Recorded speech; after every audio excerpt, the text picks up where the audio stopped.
Тәтті шайға үй жағдайында сүтті халва дайындадым. Жасалу жолы оңай екен, сондықтан жасаңыздар.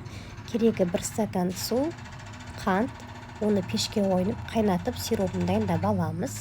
Одан бөлек сары май, сол сары майдың үстіне жаңағы ерітілген сиропымызды құйып, жақсылап тұрып 1 келкі масса болғанша араластырамыз.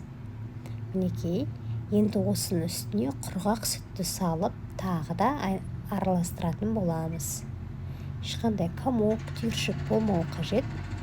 Дәл осылай араластырып, ыдысымызға құямыз.